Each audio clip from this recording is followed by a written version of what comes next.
Oke, kawan-kawan semuanya. Assalamualaikum warahmatullahi wabarakatuh.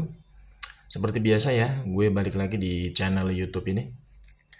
Untuk kesempatan kali ini, gue masih ingin terus melanjutkan pembahasan terkait dengan dugaan ijazah aspal dari Mukidi ya.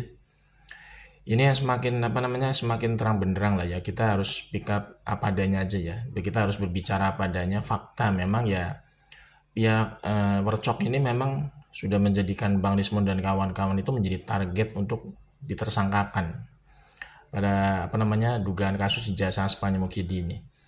Ini memang sangat clear, jelas sekali ada yang namanya tendensi, yang namanya kriminalisasi ya.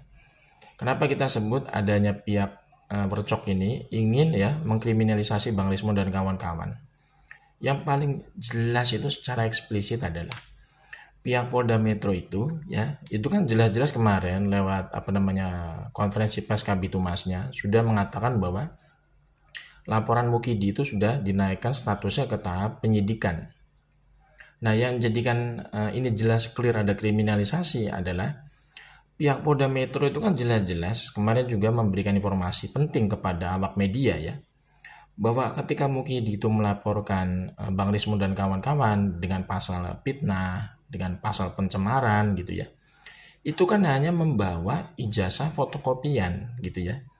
Dan ini sebenarnya kan kita bisa memahami dengan jelas ya, duduk perkara konstruksi hukum ini adanya tendensi memang untuk mengkriminalisasi Bang Lismon dan kawan-kawan dengan segala cara, walaupun barang buktinya itu nggak ada gitu loh. Kenapa bisa disebut barang buktinya nggak ada?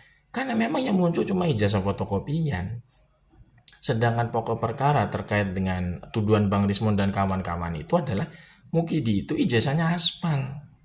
Kan harusnya logikanya secara hukum, Mukidi itu kalau ingin memenjarakan Bang Lismon dan kawan-kawan itu harus menunjukkan ijazah aslinya secara fisik ketika membuat laporan polisi di Polda Metro. Dan tidak berhenti secara ijazah fisik doang dimunculkan, tapi harus diuji forensik juga melalui tim independen. Kalau hasilnya memang sudah keluar asli, otentik, baru laporannya Mukidi itu bisa diproses ke penyidikan. Itu kan harusnya logika hukum yang benar begitu dalam hukum pidana. Tapi ini tidak terjadi pada kasus ijazah Aspalnya Mukidi ini. Memang dari awal ya, Mukidi ini lewat Worcok itu ya, memang ingin mengkriminalisasi Bang Lismon yang sudah membongkar keaspalan dari ijazahnya Mukidi ini gitu loh. Karena sampai detik ini ya, Polda Metro itu hanya menjadikan ijazah fotokopian Mukidi itu sebagai barang bukti untuk menaikkan ke tahap penyidikan.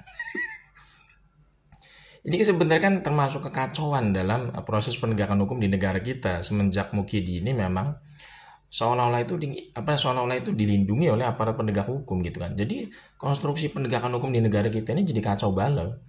Sampai aparat penegak hukum sendiri itu tidak menggunakan akal sehatnya sebagai penegak hukum.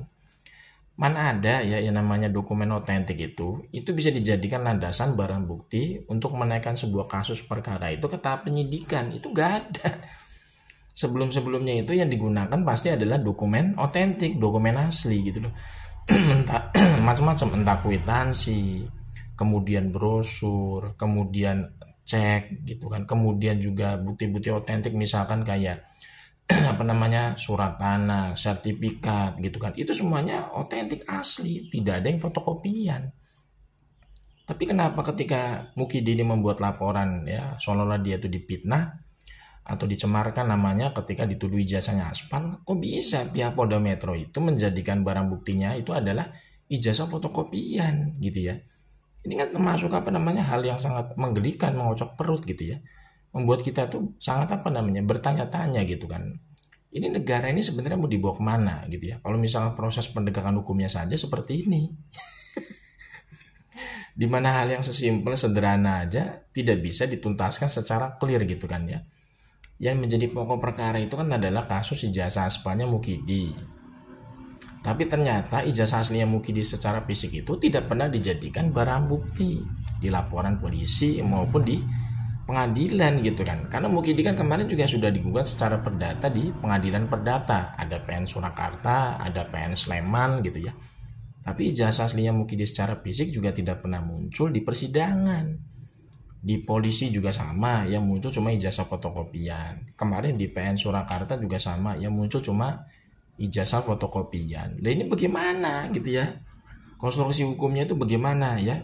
Bisa mentersangkakan Bang Rismon dan kawan-kawan itu karena menuduh ijazahnya Mukidi aspal. Kalau ijazah aslinya Mukidi secara fisik saja itu tidak pernah muncul dalam laporan polisi maupun di peradilan perdata gitu loh.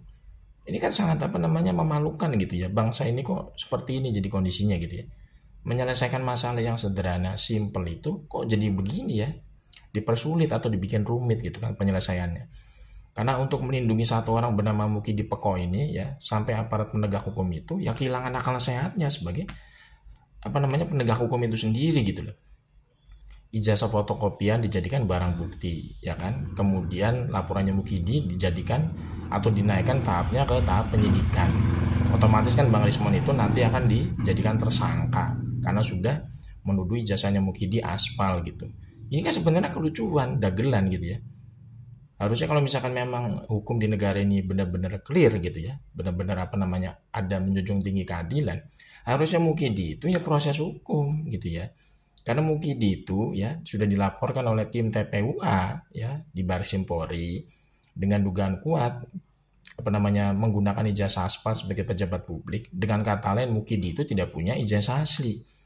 Sampai detik ini Mukidi hanya bisa menunjukkan ijazah fotokopian. Berarti harusnya Mukidi itu sudah bisa diproses hukum lewat laporannya tim TPUA. Harusnya begitu. Kalau misalkan hukum di negara kita ini memang menjunjung tinggi yang namanya asas keadilan gitu ya. Tapi memang yang menjadi permasalahan di negara kita ini, hukum itu seolah-olah itu kayak kayak bisa dipermainkan oleh segelintir orang yang punya relasi kekuasaan gitu loh. Jadi hukum di negara kita ini ada 3 ya permasalahannya. Bisa dibeli dengan uang, kemudian juga bisa dikendalikan oleh kekuasaan. Kemudian yang ketiga, bisa juga disetir oleh orang-orang yang masih memiliki relasi dengan penguasa. Contohnya Mukidi ini. Mukidi ini masih punya relasi kekuasaan bersama Pak Prabowo gitu loh. Karena Mukidi kan kemarin dalam tanda kutip itu membantu Pak Prabowo bisa menang jadi presiden pada Pilpres 2024. Jadi otomatis kan ya Pak Prabowo dalam tanda kutip ya mungkin agak segan kalau ingin mengadili Mukidi ketika dia masih jadi presiden. Karena biar bagaimanapun Mukidi yang membantu dia menjadi presiden pada pemilu 2024 kemarin lewat cawe-cawenya gitu kan. Ini menurutku sangat rusak negara ini ya. Kenapa? Karena itu hukum itu tidak berjalan normal.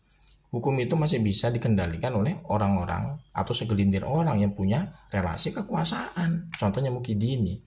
Padahal yang bersangkutan itu jelas-jelas sudah melakukan yang namanya kebobrokan ya terkait dengan riwayat akademik ya, penggunaan ijazah aspal, kemudian juga merusak dunia pendidikan secara kelembagaan. Jadi integritas dari UGM terutama itu rusak gara-gara kasus ijazah aspalnya Mukidi ini gitu loh.